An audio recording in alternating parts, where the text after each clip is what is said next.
स्वागत है आपका हमारे YouTube चैनल भक्ति मार्ग में। मैं अनुराधा आज आप सबको शनिवार की पावन व्रत कथा सुनाऊंगी। एक समय स्वर्गलोक में सबसे बड़ा कौन है के प्रश्न पर सभी नवग्रहों में वाद विवाद हो गया। इस पर फैसला करने के लिए सभी नवग्रह राजा इंद्र के पास पहुँचे और बोले, हे देवराज इंद्र, आज आपको यह फैसला करना होगा कि हम में से सबसे बड़ा कौन है। ये प्रश्न सुनकर देवराज इंद्र उलझन में पड़ गए और उन्होंने इस पर फैसले को लेकर असमर्थता जताते हुए सभी नवग्रहों को पृथ्वी लोक के राजा विक्रमादित्य के पास जाने का सुझाव दिया। सभी नवग्रह भूलोक के राजा विक्रमादित्य के दरबार में पहुंचे और राजा विक्रमादित्य से अपने प्रश्न का जवाब पूछा, जिसको सुनकर राजा विक्रमादित्य भी कुछ देर के लिए परेशान हो उठे, क्योंकि सभी ग्रह अपनी अपनी शक्तियों के कारण महान थे। किसी को छोटा या बड़ा कहना उनको परेशानी का कारण बन सकता था।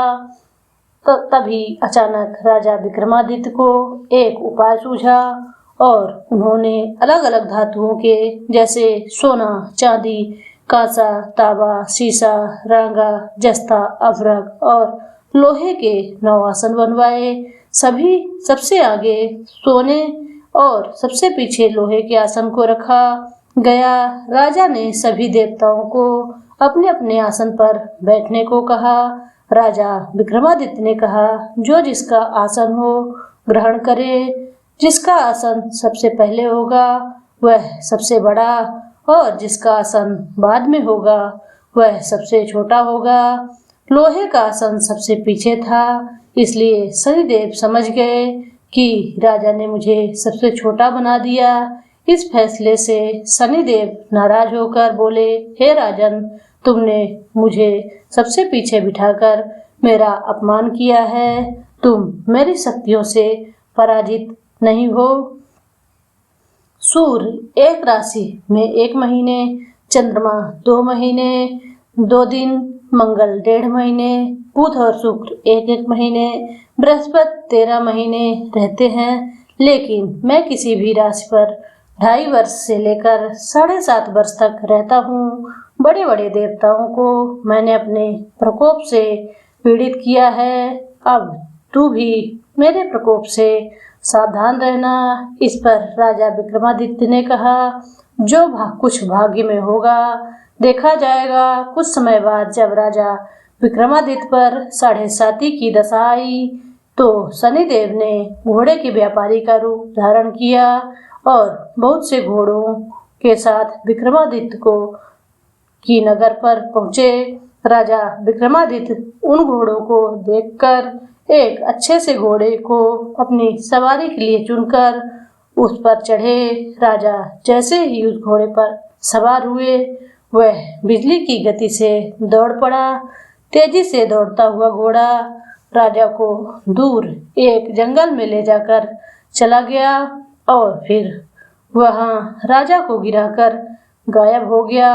राजा अपने नगर लौटने के लिए जंगल में भटकने लगे, लेकिन राजा को कोई रास्ता नहीं मिला। राजा को बहुत तेज भूख प्यास लगी थी। जंगल में बहुत घूमने पर राजा को एक चरवाहा मिला। राजा ने उससे पानी मांगा। पानी पीकर राजा ने उस चरवाहे को अपनी अंगूठी दे दी और उससे रास्ता पूछकर जंगल से निकलकर पास के नगर में चल दिया। नगर पहुंचकर राजा एक सेठ की दुकान पर बैठ गए। राजा के कुछ देर दुकान पर बैठने से सेठ की बहुत बिक्री हुई। सेठ ने राजा को भाग्यवान समझा और उसे अपने घर भोजन पर ले गया। सेठ के घर में सोने का एक हार खूंटी पर लटका हुआ था। राजा को उस कमरे में छोड़कर सेठ कुछ देर के लिए बाहर चला गया। तभी राजा के देखते देखते खूंटी ने सोने का हार निगल लिया। सेठ ने जब हार गायब देखा तो उसने चोरी का संदेह राजा पर किया और अपने नौकरों से कहा कि इस परदेसी को रस्सियों से बांधकर नगर के राजा के पास ले चलो। राजा ने विक्रमादित्य से हार के बारे में पूछा तो उन्होंने बताया कि कूटी ने हार को निगल लिया। इस पर राजा क्रोधित हुआ और उन्हें चोरी करने के अपराध में विक्रमादित्य के हाथ पांव काटने का आदेश दे दिया। सैनिकों ने राजा विक्रमादित्य के हाथ पांव काटकर उन्हें सड़क पर छोड़ दिया। कुछ दिन बाद एक तेली उन्हें उठाकर अपने घर ले गया और उसे कोल्हू पर बिठा दिया। राजा आवाज देकर बैलों को हाँकता रहता। इस तरह तेली का बैल चलता रहा और राजा को भोजन मिलता रहा। शनि के प्रकोप की 7.5 पूरे होने पर वर्षा ऋतु प्रारंभ हुई। एक रात विक्रमादित्य मेघमल्हार गा रहा था। तभी नगर की राजकुमारी मनभावनी रथ पर सवार उस घर के पास से गुजरी। उसने मल्हार सुनी तो उसे अच्छा लगा, जिसके बाद राजकुमारी ने दासी को भेजकर गाने वाले को बुला लाने को कहा। दासी लौटकर राजकुमारी को बताया कि वह अपंग है, लेकिन राजकुमारी उसके मेघमल्हार से मोहित हो गई थी। जिसके बाद सब कुछ जानते हुए भी उसने अपंग से विवाह करने का निश्चय किया। राजकुमारी ने अपने माता पिता से जब यह बात कही तो वह हैरान रह गए। उन्होंने राजकुमारी को बहुत समझाया, लेकिन राजकुमारी ने जिद नहीं छोड़ी और प्राण त्याग देने की बात कही। आखिरकार राजा रानी ने विवश होकर अपंग विक्रमादित्य से राजकुमारी का विवाह कर दिया। विवाह के बाद राजा विक्रमादित्य और राजकुमारी तेली के घर में रहने लगे। एक रात स्वप्न में शनिदेव ने राजा को स्वप्न में कहा, राजा, तुमने मेरा प्रकोप देख लिया। मैंने तुम्हें अपने अपमान का दंड दिया। इस पर राजा ने शनिदेव से क्षमा मांगते हुए कहा, हे शनिदेव, आपने जितना दुख मुझे दिया है अन्य किसी को ना देना और मुझे माफ कर दीजिए। इस पर शनिदेव ने कहा, राजन, मैं तुम्हारी प्रार्थना स्वीकार करता हूँ। जो कोई स्त्री पुरुष मेरी पूजा करेगा, कथा सुनेगा, जो नित्य ही मेरा ध्यान करेगा, चींटियों को आटा खिलाएगा, वह सभी प्रकार के कष्टों से मुक्त होगा और उसकी सब मनोकामना पूर्ण होगी।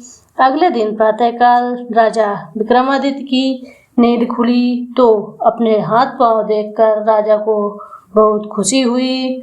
उन्होंने मन ही मन शनिदेव को प्रणाम किया। राजकुमारी भी राजा के हाथ पांव सलामत देखकर आश्चर्य में डूब गई। तब राजा विक्रमादित्य ने अपना परिचय देते हुए शनिदेव के प्रकोप की सारी कहानी सुनाई। इधर जब सेठ को इस बारे में पता चला तो वह दौड़ता हुआ आया और राजा विक्रमादित्य के चरणों में गिरकर क्षमा मांगने लगा। राजा विक्रमादित्य ने उसे क्षमा कर दिया, क्योंकि वह जानते थे कि यह सब तो शनिदेव के प्रकोप के कारण हुआ था। सेठ राजा विक्रमादित्य को पुनः अपने घर ले गया और उसे भोजन कराया। भोजन कराते समय वहां सबके सामने उसी खूंटी ने हार को उगल दिया। सेठ ने भी अपनी बेटी का विवाह राजा के साथ कर दिया और बहुत से स्वर्णाभूषण धन आदि देकर राजा को विदा किया। राजा विक्रमादित्य राजकुमारी मनभावनी और सेठ की बेटी के साथ अपने नगर वापस पहुँचे तो नगरवासियों ने हर्ष के साथ उनका स्वागत किया।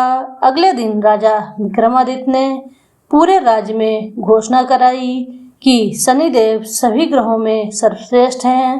प्रत्येक स्त्री पुरुष को शनिवार का व्रत अवश्य करना चाहिए और उनकी कथा अवश्य पढ़नी या सुननी चाहिए।